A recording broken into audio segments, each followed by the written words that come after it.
I'd like to thank everyone that let me know about my audio. Hopefully this is a little better. Also, you can reach me on my Instagram network on Elmstreet if you guys want to PM me for anything that you notice or any questions that you guys might have. Feel free to reach me on there. For this video, we're going to be talking about VLANs. So this is where we will keep our focus. We'll give some examples, how they actually work, and the things that we're actually going to run into as technicians, because that's what's important about this series. Also, just like our DHCP server where I showed you guys inside of the server, now it doesn't necessarily mean that you have access to the server or access to the switch, but seeing inside of the switch, I think that it'll help you take in the concept a little bit better. So let's get into it. So if we Google what VLANs are used for, this is the main things that will come up, and we'll cover some of these. But reduce the risk of security, improve security. So this says, in order to improve security, you can keep hosts with sensitive information on separate VLANs. This should really say if you prefer to keep hosts. So the reason that I say that, if we want two separate groups of devices not to be able to talk to each other, we're going to use other methods to do that. Now this is true, but it's not exactly how we want to segment our network. So creating network changes at a tech level, this is more of what we're dealing with, because this increased broadcast domains, this is more of a network level. So once we get into networking, we'll explain this a little bit better. But for now, we're kind of going to leave this alone. You can dig into that if you'd like. Think of VLANs like groups. So I can create these groups, they're logical groups. Inside of this switch, I can go in and I can create these groups, these VLANs. And in these VLANs, I can basically give rules, and then I can apply these rules to these ports individually, or I can apply them in groups. So you'll notice I have these 4 VLANs here. So I have the internal one, which is VLAN 140. I have another internal, which is VLAN 150, the printer VLAN, and then the external VLAN.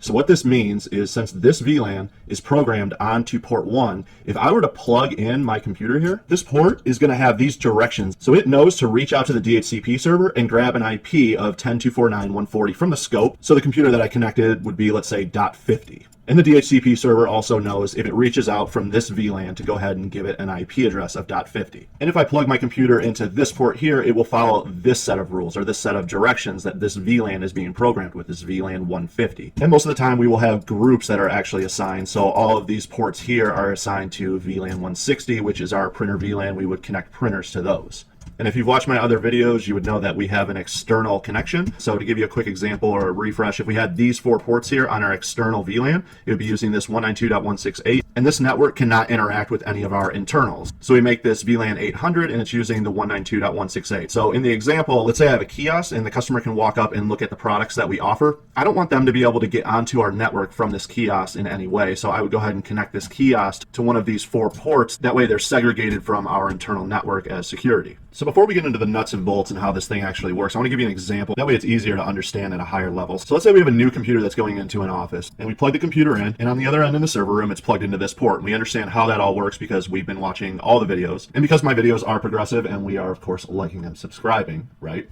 And after booting up the computer, we notice that we can't print, we can't get to any shared drives, so we look at the IP address and we're getting a 192.168. What that tells us is we're on the wrong VLAN. So we would call up our NetOps team if we don't already have access to the switch, and we would say, hey, I have internet, but I can't seem to talk to the network. I can't talk to the printers or any shared drives. I'm also getting a 192.168 address. So right away, our NetOps team is going to know, hey, we're on the wrong VLAN. So they would go onto this port here, and they would reprogram this port to talk to our data VLAN, and that would give us the correct IP address, our 10 dot, and it would allow us to talk to our printers and our shared drives and the rest of the network. A quick tip though, in a more realistic scenario, if this happened to me and I didn't have access to the switch to be able to just change the VLAN on the fly on my own, if I got this 192 address, I would probably look for an open port somewhere else on the switch and try to just connect it there instead of here. So I would just change the port over and see if that allows me to get the 10 dot. That way I don't have to bother the NetOps team or maybe take any more of my own time up. So that's another suggestion or another workaround if you ever run into that. So while I have this on the board, I want you guys to notice something. So notice I have VLAN 140, 150, 160, and then 800. So I'm looking at the numbers. How did we get these numbers? So a very common way to organize this in a company is you'll notice I have 10.249 on all of these, and then where it changes is this last number of 140, 150, and 160, and you can see I have VLAN 140, VLAN 150, and VLAN 160. So that's a very common way to identify the VLAN without being able to see inside of the switch. Now this VLAN 800, we throw this number way up top so that we can easily identify it. So that's very obvious that it's our external. So if your company organizes the same way that a lot of the ones that I've worked for have, and maybe your NetOps or your manager was asking you what VLAN are you on, this would be a way to identify it. I could look at the IP of the computer. Because I see that this 140 is here, I could say we're on VLAN 140, or that's my best guess, because I can't see inside the switch. But depending on the organization of your company, you'll get pretty familiar with this. So there's some questions that we need to ask here. So the first one is going to be, why do we have 2 data VLANs? Well, to understand that, we need to know a little bit about networking. I don't want to go super into subnetting just yet, so this is a good base example of how to read the subnet mask, so this 255.255.255.0,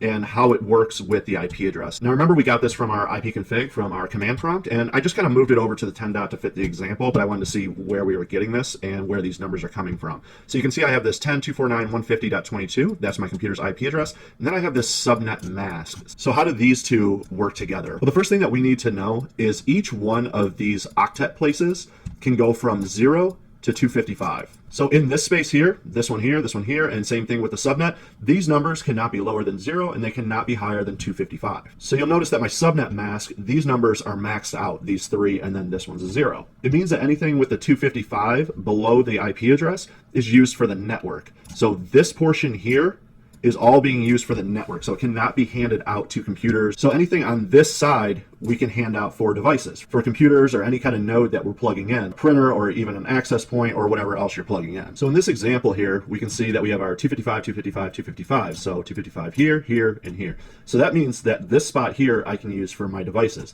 So this spot, I can give IP addresses out anywhere from 1 to 254. And you might say, but I thought you said we could go up to 255. Yeah, well, welcome to networking where nothing makes sense. They could have built this easier. The 0 we can't use. It's actually being reserved for the network itself. And then 255 is being reserved for the broadcast. So we don't have to go too deep into that. Just know that the range is not from 0 to 255 as far as devices. So the network itself goes from 0 to 255, but usable is only 1 to 254. And to give you another quick example here, you can tell that this is 255, this has 255, but this is 0, and this is 0. So this is actually being held on for the network, and we would be able to give out IPs from these two octets to devices. So we get a lot more IP addresses, but we get less networks. Let's not get too crazy into that. I just wanted you to understand and be able to read a subnet mask in general. So what does this have to do with VLANs? Why am I telling you this? Well, I want to make a point why we have the two data VLANs. So if this is all for my network and I can only use 1 to 254, I'm going to run out of IP addresses pretty quickly. Because remember, I need an IP address for my router. I need one for multiple switches. I have all of my users. What if I have a bunch of people come in? Or what if I have a conference? It seems like a lot of IP addresses, 254 IP addresses, but you will fill this extremely quickly. So this is an actual live example or a live scenario that I have at my work to explain this. So I have one building and it's split up into 3 different companies. Now, the company owns all 3 of the brands, but they operate independently. So each segment of the building has about 100 devices in it. And that's a pretty close number, actually. I think the real number is like 270. I did a compliance audit, and that's how many devices we had in all 3. So that being said, I have switches stacked on top of each other. So if I put all of the ports on all of these switches on VLAN 140, that's great. They're all going to get one of these 10.249.140 IP addresses, all the devices inside of each one of these buildings. But remember, we can only go from 1 to 254. This is 300 IP addresses. So after I reach the 254th device, the rest of them aren't going to get IP addresses. They're not going to work on the network. So what do? And that's where these multiple internal VLANs come in. So let me show you that. So an easy way to create a solution for this was to give each building its own VLAN. So remember that when we create a VLAN, we're setting these guidelines inside the VLAN, and then we're assigning the VLAN to ports or a range of ports. So our VLAN knows that if I plug in a computer on one of these ports, it reaches out to the DHCP server and it gives it a specific IP address. In this case, it's the 10.249.140. So everyone in this building, all 100 users, will get an IP address from 1 to 254, and then building B is on the 150 VLAN, and the 150 VLAN will get the 10.249.150 IP address. So that gives me a 1 to 254 here, and then also the 160. So these 3 buildings are segmented into 3 VLANs, and it gives me a lot more IP addresses, allowing me to have these 300 hosts. Now, is this honestly this organized, and do all the switches look like this? No way. There are IPs in different buildings, and there are switch ports all over this switch stack. So in a perfect world, yes, this is how it would work. Now, logically, it works because I have IP addresses for all of my devices, and this is an organized example, but it doesn't necessarily mean that you're going to have this great organization, because as people are moving from one building to the other, moving to different brands, we're moving printers around, things happen and things get unorganized. So just understand that this is a perfect world, but this example does work.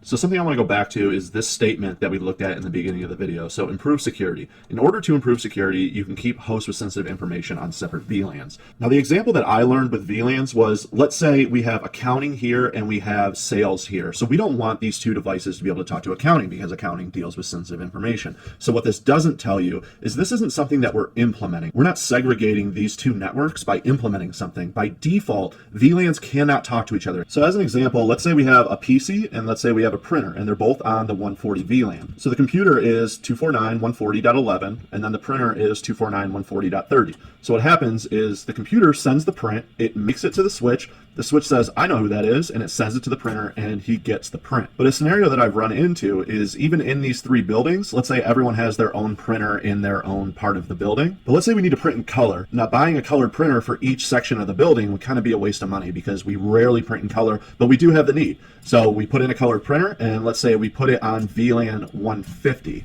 So this printer has an IP address of 249.150.230. Now this user right here that is using the computer that has the IP address of 249.140.13 needs to print over to the colored printer. By default, this computer cannot talk to this printer because this VLAN cannot talk to this VLAN by default. So what I have to do is I have to create a route and the router for 140 to be able to talk to 150. So I create that route, but we need this router to allow these 2 VLANs or even these 3 LANs to be able to talk to each other. They can't talk to each other by default, so we use the router to be able to communicate between the VLANs. So the way that this works is I go to my computer, I send a print, and I want it to print to the 10.249.150.230. It makes it to the switch, and it says, I don't know where the 10.249.150.230 network is. So by default, it sends it up to its router, its default gateway, and the router says, I know where the 10.249.150 network is. It's down here at this switch. And the switch receives the traffic, and it sends it out this port, and then we get that print. So we need the router to be able to go in between VLANs. And now we have a good understanding of how the VLANs talk to each other. But don't worry, it gets worse. And what I mean by that is we can complicate it a little bit more, but it helps us with bottlenecks. So this is how the next portion works. We can have something called layer 3 switches. And what that means is the switch not only acts as a switch, but it has the ability to have routing tables inside of it. We can take all the stress off the router by doing the VLAN routing actually on the switch. So if I want to reach out to the internet, my computer is going to go from the switch directly up to its gateway and then reach out to the internet. But on the switch itself, I'm going to write a route that says the 249.140 network can reach the 249.150 network. So if I want to print, let's say, it does still go to the switch, but the switch uses its own routing table, does that job inside of the switch, and sends it directly to the printer, bypassing this router traffic. Why do we want to do that? Well, if the switch can handle some of the routing, then why not? We can take the stress off of the router, and the router can process all of the external information, and then our switch just handles the internals. Now you might ask yourself, then why do we have the router at all? Because the switch is doing so many jobs that we can bottleneck the switch and we can have performance issues. So I have seen it where we've deployed a layer 3 switch and it's handled the entire network, but to optimize, we want the router there doing that job. Just like your home modem is doing your switching and your routing and all the other jobs, but if I put that little home modem into a building, it would bottleneck really quickly when we have hundreds of users instead of just a couple devices that might be in your house. So just another way to load balance. So next we have to ask ourselves the question of why does he have data VLANs and printer VLANs? Well, something that's widely known and widely talked about, printers are well known for being attacked. So we don't update our printers all the time. Sometimes we don't pay attention to them. The firmware isn't always up to date. What people ended up doing is they put the printers on their own VLAN.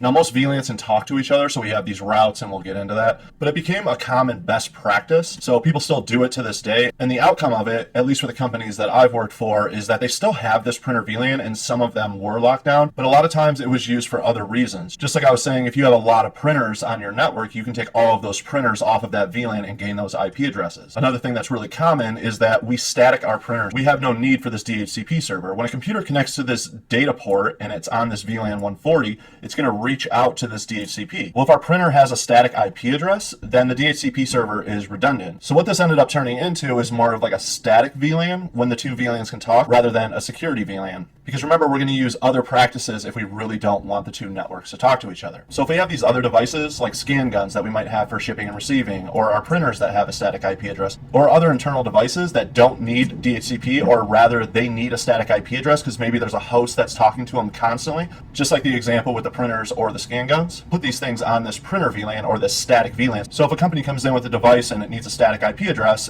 and it needs to be on the internal network, then I'll just throw it on this static. Something else we use this for, or another nice feature to having this printer or this static VLAN, and when I say printer VLAN, we still refer to that, like throw it on the printer VLAN. We just know that there's no DHCP on the printer VLAN, at least in my company or the ones that I've worked for. So let's say I have 50 buildings in my company, and a business comes in and they say, hey, I need to put this device in each one of your buildings, so I have 50 devices. Well, what I would do is when they bring their device into this building, since it's the 10.249 and then the 160, I would IP that device as 200. So every single building, I would use IP 200 because I don't have to worry about DHCP handing that out or that IP address being used up because I don't know what IPs are being used in other buildings. So I have this static IP address. So I would organize all of those devices using IP 200. So this might be one building here that's using 10.249.160, and then I make that device 200 because I statically assign it. So it's not reaching out to the DHCP server to get that IP address. And then in the next building, you'll notice I'm still on the 10 dot here on both of these buildings, but this is 10.249.160 because 160 is my VLAN,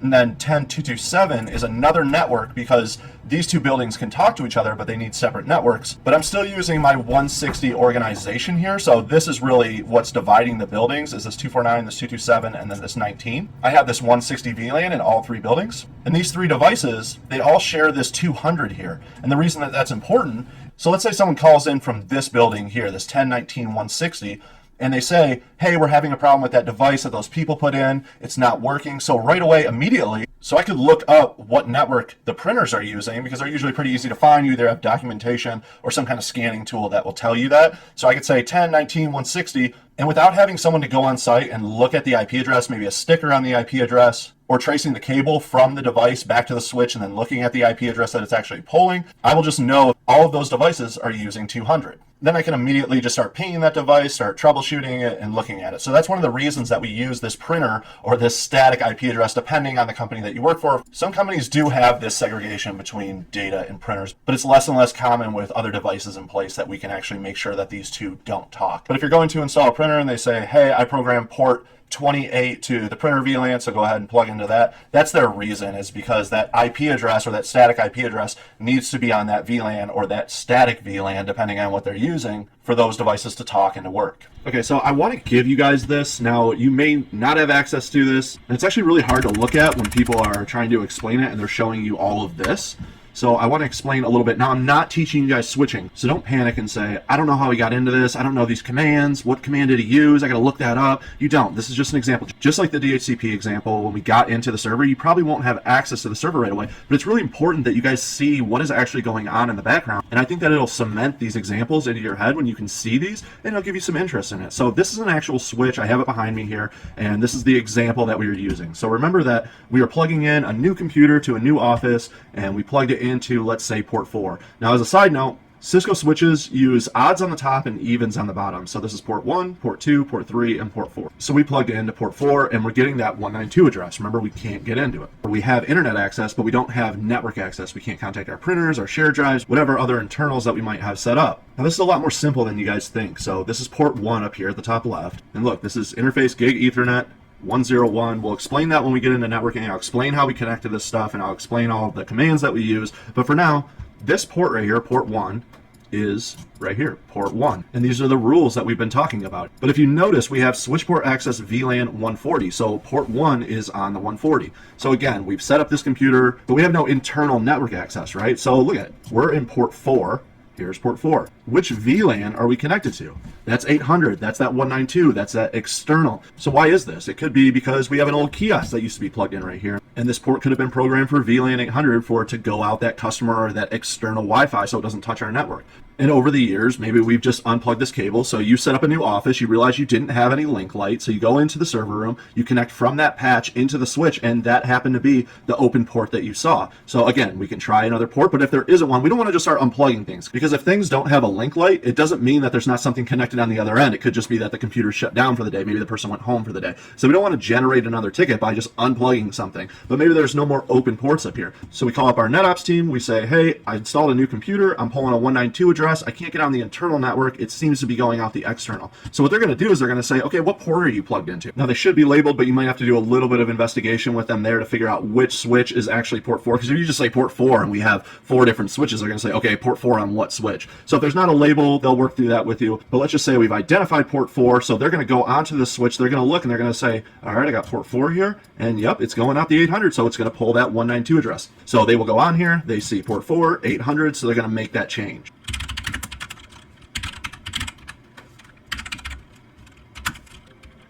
We'll do switch port access VLAN 140, and then get out of there, do a show run. And now we've changed our switch port to VLAN 140 on port 4. And you might have to do an IP config / release renew or just restart the computer, but we should be getting out after that. And like I said, when you see this, please don't get intimidated. We will go through this once we move on to our network courses, but I want to get this done first. So I hope this gives you a good example of VLANs, how we use them, the things that we might run into. Please like and subscribe. Thank you for all the love that you guys have been giving me. It does give me a ton of motivation, and let's get ready for episode 9.